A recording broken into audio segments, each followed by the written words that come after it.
In a prime-time matchup between the hope and change candidate Barack Obama and the impeached President Richard Nixon, who will reign supreme? Join us, guys, for Week 7 of the Presidential Smackdown. Hey guys, and welcome back to another fantastic week of the Presidential Smackdown. We took a week off last week due to Thanksgiving, so happy late Thanksgiving to all of you guys out there. Before we begin, go ahead and check out our last video, our last non-presidential Smackdown video. It's actually a U.S. president tier list where we rank all the presidents. Go check that one out, guys. I'll leave it up in the banner up above. Also, go subscribe and like this video. But without further ado, Ashton, let's go ahead and start this week off, this crazy Week 7, as no spoilers yet, but one candidate got officially eliminated from playoff contention. So, Ashton, I'll let you start running down through your games. All right, Andy, let's get into our first matchup as we put it up on the screen. You got the home candidate, FDR, looking for a very much needed win against JFK. JFK is fighting for top tier seating in the DNC, and this one starts out decently competitive, and it stays mostly competitive all the way. But JFK, clearly you can see as a way candidate, just gets a foothold and keeps it for a majority of the game, at least later on. And as you guys keep on watching here, you just start seeing it roll and roll. And to be honest, I'm a little bit more surprised at the end here as you see the results come in. I'm surprised JFK didn't win by more, Andy. As we look at these two candidates, JFK is really fighting to stay on top of the DNC. He's fighting for that 1 seed against Jimmy Carter. If he fell back, he would be in 2 games behind Jimmy Carter. So he really, really needed a win, and he got one here. And any reactions? It breaks my heart to see FDR struggle so much. Like, him being with JFK in the North just makes his opponent tough, but I did not see him struggling this much. Him sitting at 1-4 through 7 weeks, just not what I expected out of one of the most long tenured presidents in history, the longest tenured president in history. So it's weird to see him at 1-4, and he's not out of it yet, Ashton, but it's looking like it will be if things continue. All right, Andy, that's all for our DNC matches, our interconference matches. So let's go to LBJ versus Big Teddy. I think this matchup, Andy, is a very important one, especially for LBJ. The DNC, as you know, isn't as competitive as your RNC, so a loss isn't a huge deal, but LBJ is in a very competitive division in the DNC West. He could jump a spot potentially if he won this match, but as we start watching, really Teddy starts out strong and just never lets up. I mean, Teddy is such a strong candidate, and as we watch, our ideology thing stays up a little bit too long. Sorry for that, guys. But in general, I just expected Johnson to give up more of a fight, being from Texas. We've seen Texas go blue only a few times, but that's something that Johnson never really can capitalize on, and Roosevelt just wrecks them in the Midwest. Yeah, Ashton, Teddy is a very, very strong candidate. He's fighting with H.W. Bush in that RNC North division, trying to become the number 1, seed in that division. But, we'll see how H.W. performs in just a little bit. But very solid win for him. LBJ, like you said, a loss isn't the worst thing. It's sad when 1-4 is only the 6th seed in your conference. So the DNC is a lot less strong in that regards. But LBJ can still stick around. He gets a win against Woodrow Wilson if he can. That can move him up. Maybe another win here and there. He can still very much squeak into the playoffs as maybe the last wild card spot. But good win for Teddy, and LBJ has to figure it out. Mm-hmm. And now, Andy, we will put up Truman against W. W's in a very tight division race, as you said. looking to stay in the hunt. He has a really good chance if he stays in. If he wins, if he loses, I think that would be a major setback for him. The RNC South is probably our closest division, our best division, if you want to say total strength. Um, and, this game starts off really, really badly for Truman, but mid-game, Truman has a resurgence. Like, you're talking about a lot of states being blue. South Carolina blue, Tennessee, Kentucky, Missouri, Illinois. So in Midwest, he had Pennsylvania and Ohio dark blue. Like Andy, like a really strong map mid-game for him, and it just starts going wrong slowly and slowly, even as Truman holds on to Missouri. Um, it just kind of shocks me how he recovered from a bad start mid-game to peak and be really, really in a strong position to win it, to have it all slip away. And as people see, George Bush comes away with a decently solid win. Um, and W is staying in that fight in the RNC South. Like when he's the bottom of that division and he's 3-2, you're in a good place. Yeah, and George W. Bush has to get these non-conference wins. You look at his conference record; he's 1-2 in that division, in that South. That's what's holding him back. But he's winning his non-conference. He's not lost a single non-conference or non-division game, and he gets another win against Truman. So he's got to keep these wins up. Hopefully, Ike or Lincoln can get some losses, and he can sneak up and become the winner in the South. But he's not out of it. He's the 6th seed. He was at least going into this week. So we'll see how these updated standings will be after we get through all of our matches. But Bush is in a really good position that if he gets another win or two, he's right in the mix of things. But Ashton, that was all of your games, all of your Democratic games, and interconference games. But let's go ahead and move on to my Republican games. All right, Ashton, as you see on your screen now, we have the worst presidential SmackDown candidate, Big Boy Taft, on the road as the Democratic candidate. So that's not going to help him already against one of the strongest candidates in H.W. Bush. This game starts out with Taft getting Ohio. He's from Ohio. It makes sense. Bush gets an early lead in Florida, Michigan, and Taft in Nevada and Pennsylvania. As this game starts off, Bush takes a big lead in about week 6, week 7, as you're going to see this game progress. Taft losing his home state. He loses the state beside it in Michigan. Midway, Bush has all of the Southeast and Michigan and Ohio, so it's just Bush domination really from the beginning all the way through. California became purple at week 12. It does not stay purple. It will go to Taft eventually, but you see how big of a blowout it is with HW being competitive in a Democratic stronghold, and Bush just kept that lead until the end. It ends up being another blowout, another huge loss by Taft. HW is getting Pennsylvania, North Carolina, Virginia, Florida, Ohio, Michigan, Illinois he steals, Wisconsin, Minnesota, Colorado, Arizona, Nevada, Oregon. Tons of states flip to the Republican side. He ends up with 364 electoral votes versus 174 and gets 80 million in the popular. He continues to win. He needed that win in his RNC North Division. It keeps him ahead of Teddy Roosevelt by a game, and it was just a good win. Yeah, after that big primetime win last week 6 in the SmackDown, George H.W. just keeps on chugging along, Andy. It's been very impressive to see him kind of just knock person after person. Um, it it really is surprising to see his strength. And Andy, we have our first elimination out of the SmackDown with Taft. Big Boy Taft didn't make the cut this year. Oh He needs no. to have some reflection. He needs to have some reflection because his play this year has been terrible. He is the only person to not win a game all year. All year up to this point.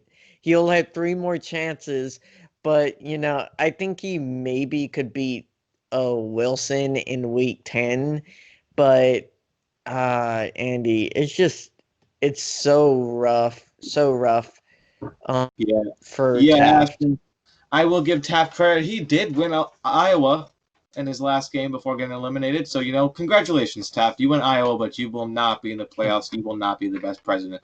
So, goodbye, Taft. It was fun while it lasted. At least for us, it was fun. Moving on, Ashton, to maybe the most important game of this week, and that is a big RNC South matchup against the number 1 in the division, the number 2 in the division, 2 top 4 teams coming into the week. Ike, the powerhouse Eisenhower, the Democratic candidate, takes on Abe Lincoln. It was a fight, Ashton. Ike gets Pennsylvania coming from there out of the gate. Lincoln gets his home state of Illinois. So that's 2 really flip states there. That makes it a very interesting game already from the beginning. Lincoln gets an early lead in places like Florida, Iowa, Arizona, and Wisconsin. You see a lot of red early on. California, like in the last matchup, was purple early in this game. And you just see Lincoln dominate, but as this game wears on, towards the middle, towards the end of this matchup, you see Ike's comeback start to take shape. Ike actually takes the lead in week 16.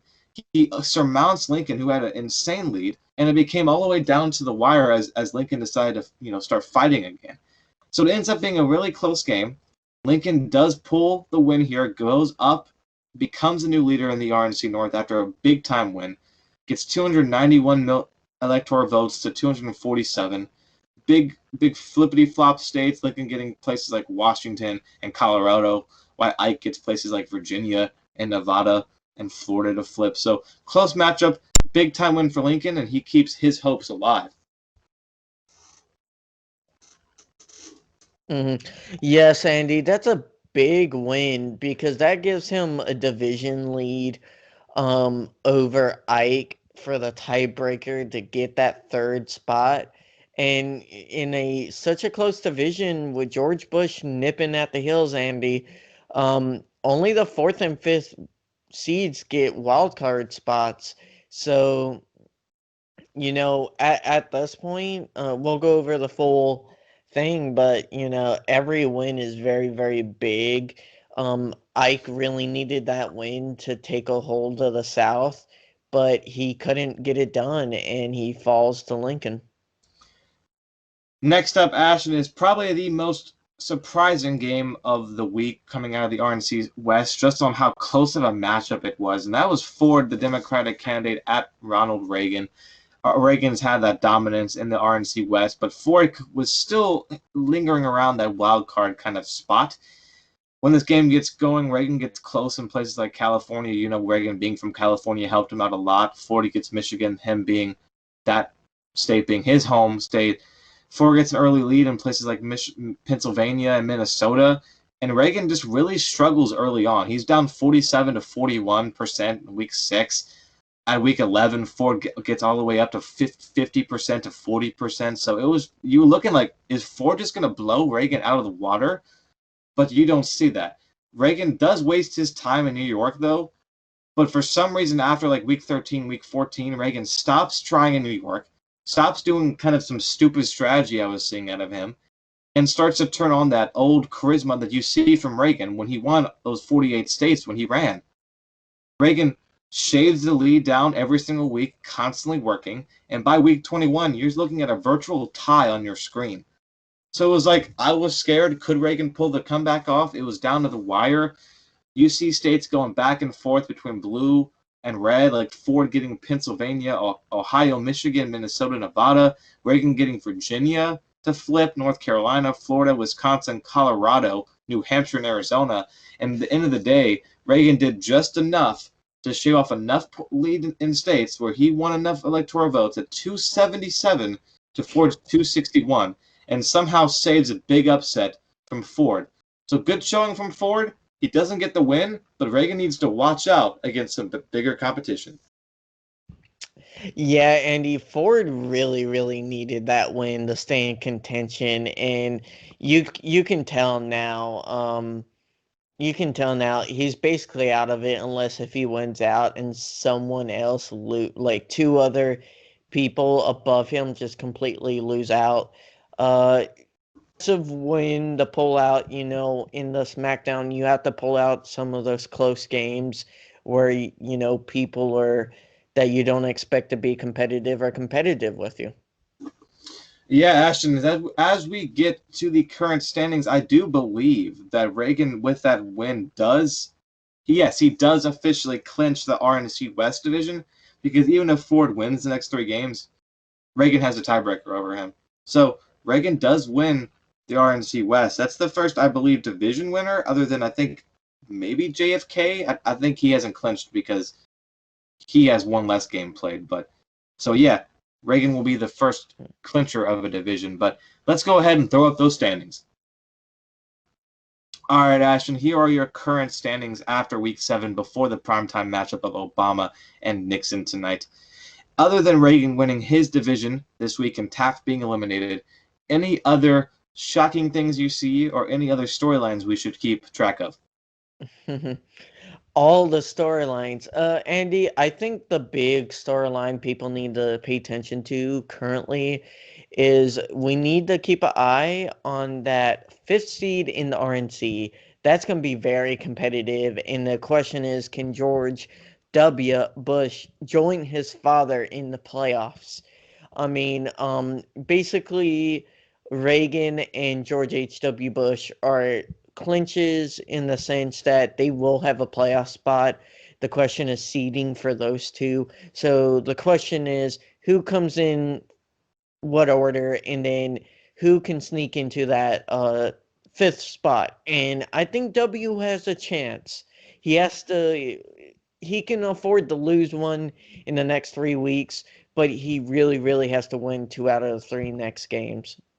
Yeah, so you got really 5 candidates in that Republican, conference still fighting it out for a spot with, Ford. I know he's 2-4 with a bad loss, but I wouldn't count him out if he wins out, which is tough to do. He can sneak into the playoffs.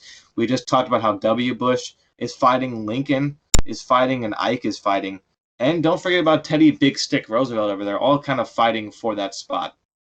All right, Andy. And as you can see in the DNC, the downward trajectory hasn't stopped.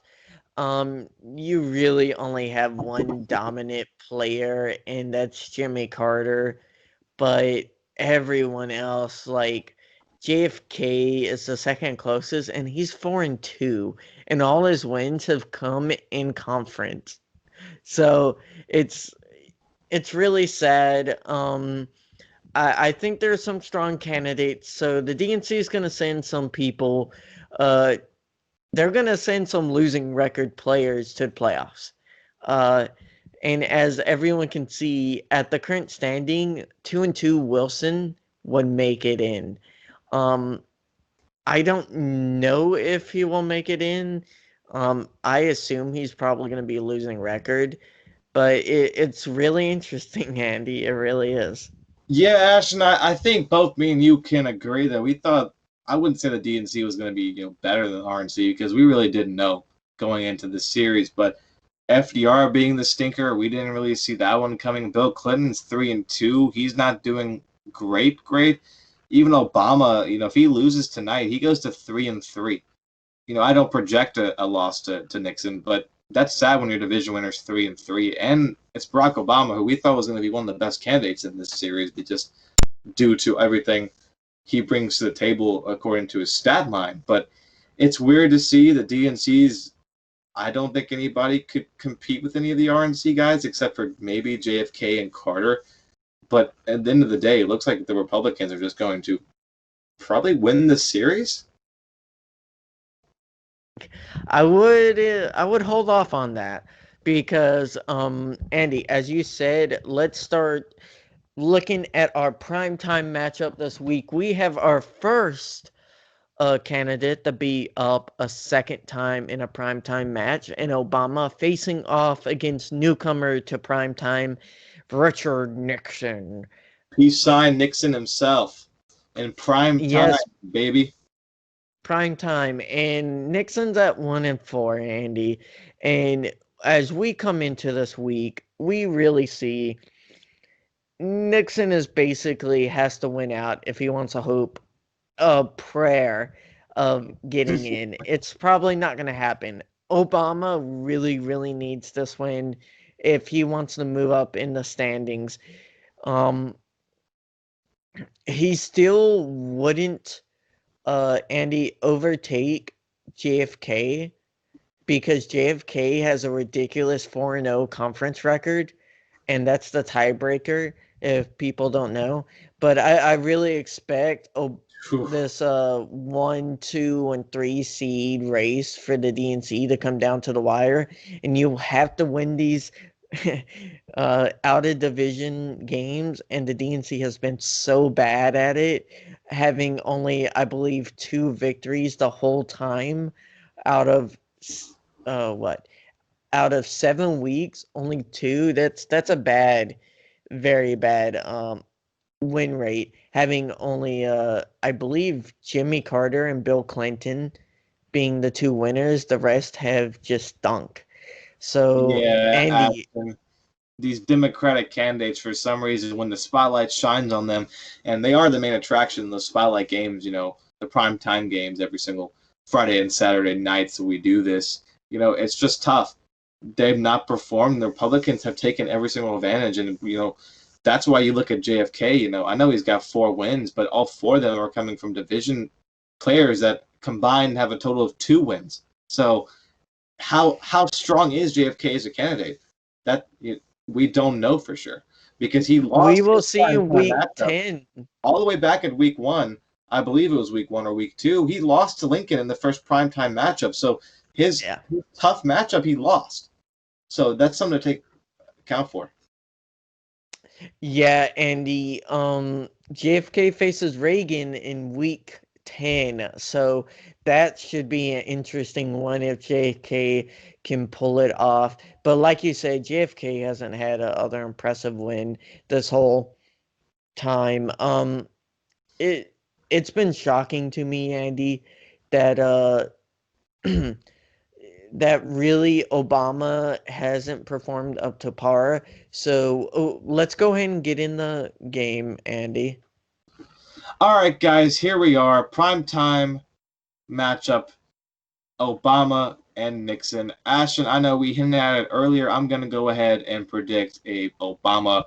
I'm going to say a 310 electoral vote win, hovering around that area to some like a 220-ish area. So I think a healthy win for Obama. I really don't see Nixon pulling this one out.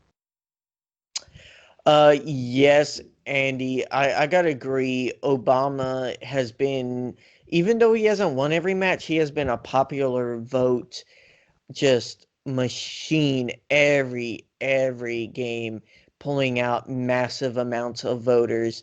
And at Andy, we have analytics now. I know.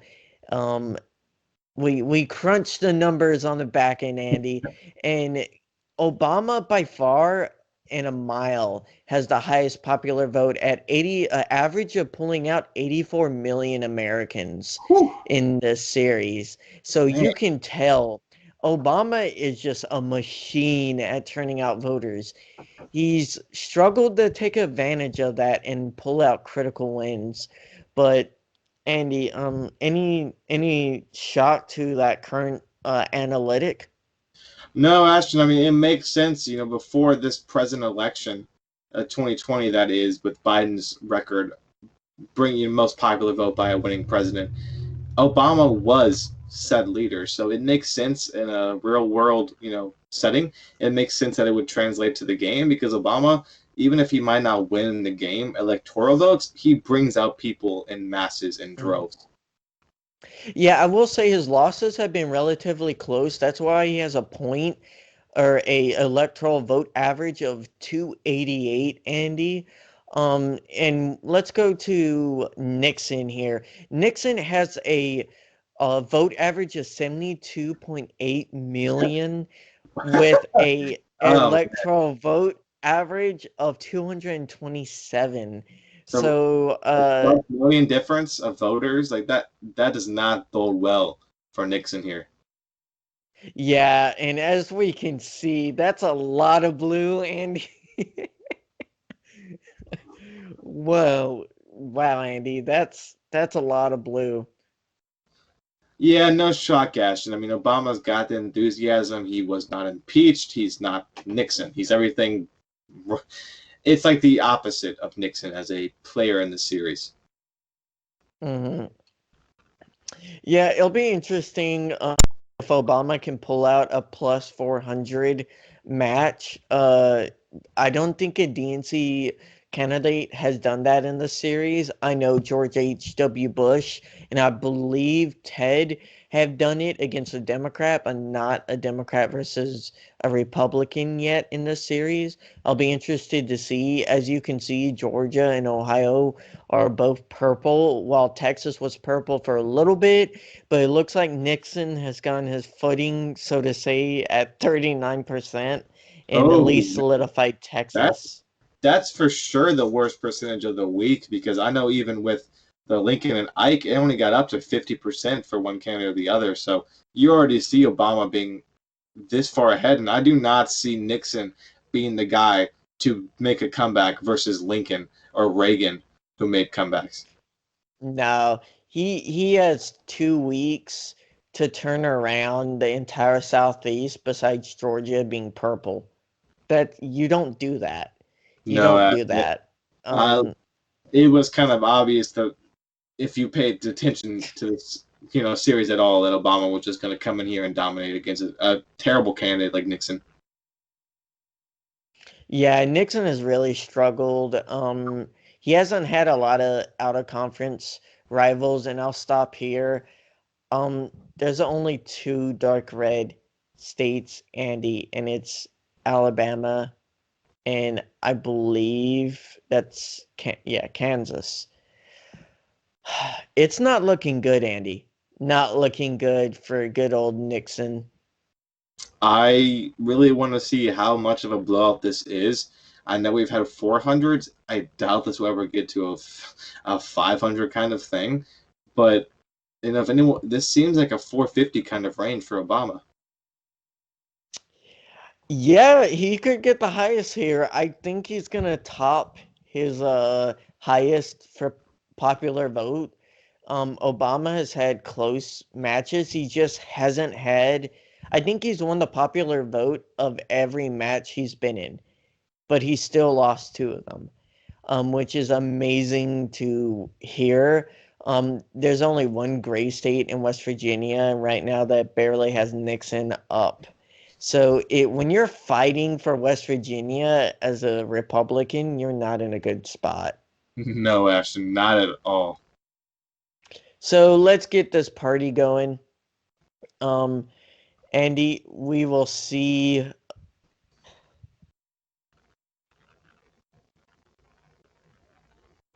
Yeah, we're not going to talk much because I don't really expect any surprises.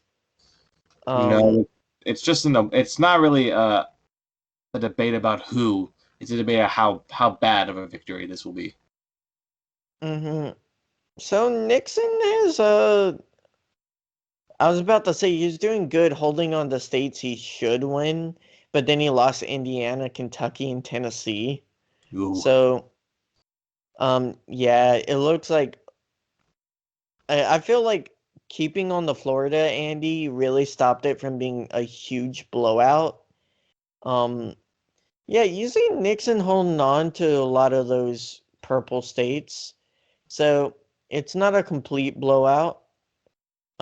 Kept Texas. Wow, I'm surprised, Andy, by how close it ended up being for how bad the map was. Yeah, I mean, give Nixon some credit. He did not, play well, but he kept it closer than I think both me and you thought. Okay, Andy, I am back. That wasn't a really thrilling match. We knew it wouldn't be when we saw it like a few weeks ago once we put together a schedule and kind of like the NFL, sometimes you think, "Oh, this is going to be a hot matchup."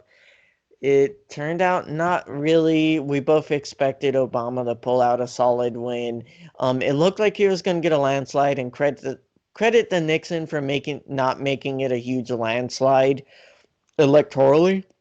But solid win. Obama really, really needed that to stay in competition for the top seed in the DNC and hopefully get a bye.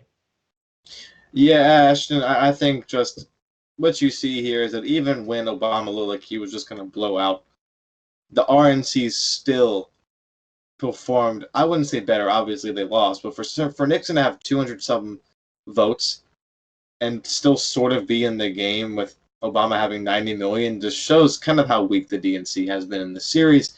Good win for Obama, but I don't think Obama's going to be. I mean, if he lost to Ike having more popular votes, it just shows that it's going to be hard to stop him. Mm-hmm. Yeah, I still have hope for my DNC in the Presidential Bowl. I don't know what we're calling it yet, but I'm sure if you guys have a name for it, please put it down in the comments below. Like and subscribe. We like doing this series. I want to say, Andy, I've really enjoyed it. And the more support you guys give it, the more we may actually put out the full matches on YouTube just for you guys to watch as we do them over the week. We try to put commentary on the regular matches before the prime time. But if you want to see full match, like and subscribe. Maybe we'll start doing that in season 2. And we'll think of different ways we can spice it up in season 2. But that's a little preview. Andy, you got any other words besides our next huge matchup coming up next week?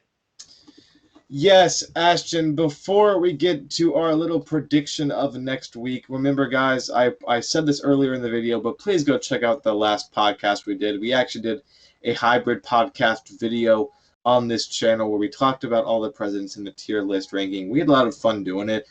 We really would appreciate that support on that. But like Ashton said, like this video, share this video. It lets us know you like what we're doing. And without further ado, Ashton, next week's prime time matchup is LBJ versus Gerald Ford. So, like we said, sometimes it's a little bit of stinker. We might change it up if we have some talking to, because there is a matchup, Clinton versus Reagan, that might be a little bit more digestible, if you will. So we'll decide on that one, and we're keep you guys updated. But thank you guys so much for watching.